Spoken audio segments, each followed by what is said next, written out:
Bonjour à toutes et à toutes, nous allons voir dans ce chapitre une loi très importante, donc la loi des intensités, également appelée la loi des nœuds. C'est une des trois lois que vous verrez en électricité au collège. Très bien, donc avant d'aller plus loin dans la loi des nœuds, il va falloir préciser ce que c'est qu'un nœud. Donc un nœud, c'est un point dans le circuit où se rejoignent plusieurs fils. Donc vous voyez sur ce schéma à gauche, j'ai mis un nœud avec un point. En fait, il y a deux nœuds. Il y en a un à gauche et un à droite et qui correspondent en fait aux deux bornes de chaque dipôle. Donc ces nœuds sont situés sur les bornes d'entrée de la résistance et de la lampe et à la borne de sortie de la résistance et de la lampe.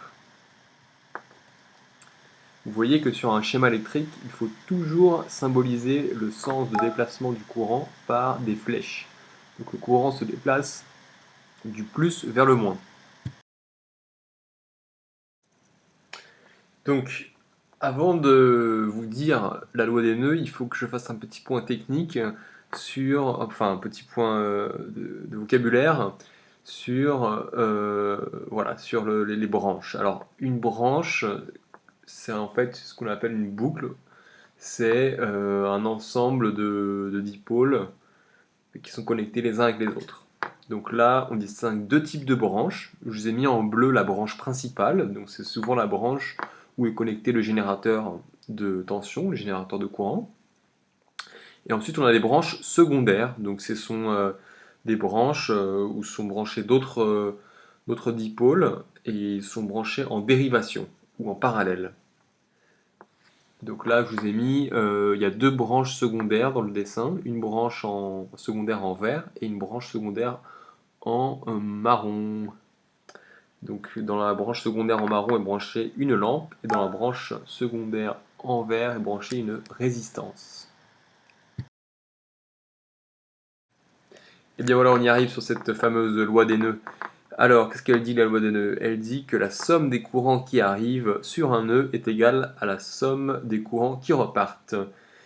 Autrement dit, si on regarde ce petit schéma qui est sur la gauche, on voit que dans le nœud, il arrive un courant qui est noté I1. Donc il arrive sur le nœud, on voit bien que la flèche se dirige vers le nœud.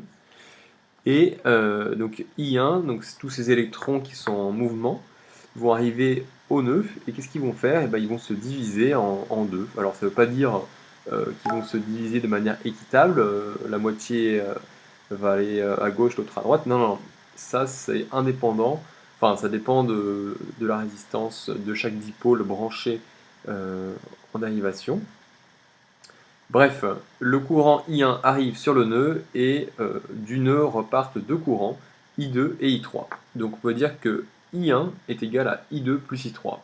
Autrement dit, tous les électrons qui arrivent au nœud I1 repartent soit vers la branche secondaire où est branchée la résistance, donc forment un nouveau courant qui s'appelle I2, soit ils repartent vers la lampe, donc ils forment un nouveau courant qui s'appelle I3. Forcément, I2 est plus petit que I1 et I3 est également plus petit que I1. Donc voilà, pour illustrer cette loi des nœuds, je vous ai mis un petit exercice que vous pouvez refaire chez vous. Donc voilà, j'ai mis une résistance et une lampe en dérivation. Je connais le courant délivré par la pile, donc la pile délivre un courant I1 de 10 mA. Je connais le courant qui traverse la résistance, donc le courant I2 vaut 1 mA. Je vous demande quelle est l'intensité du courant qui traverse la lampe. Donc pour cela, il suffisait d'appliquer la loi des nœuds. Donc on rappelle toujours la formule avant de l'appliquer. Donc I1 est égal à I2 plus I3. Ensuite, on réécrit cette formule de façon à faire apparaître le facteur qui nous intéresse, donc c'est-à-dire l'intensité du courant I3. Donc I3 est égal à I1 moins I2. Ensuite, on fait l'application numérique, donc je remplace les valeurs de I1 et I2 par donc les chiffres correspondants, et je trouve que I3, le courant qui traverse la lampe, vaut 9 mA. Donc je vous ai mis cet exemple aussi pour vous montrer que lorsque le courant I1 se divise, il ne se divise pas obligatoirement de manière équitable. Donc le courant ne se répartit pas dans I2 et I3 de la même façon. Vous voyez que le courant qui traverse I3, qui traverse la résistance, est beaucoup plus petit que le courant qui traverse la lampe. Donc voilà, je voulais juste vous dire ça, et je voulais en profiter pour vous dire que sur le deuxième nœud, donc celui qui est à droite, les courants I2 et I3 se rejoignent et reforment le courant I1. Donc tous les électrons qui étaient en mouvement dans la branche secondaire correspondant à la résistance, ainsi que tous les électrons qui étaient en mouvement dans la branche correspondant à la lampe, vont se rejoindre et former donc le courant I1.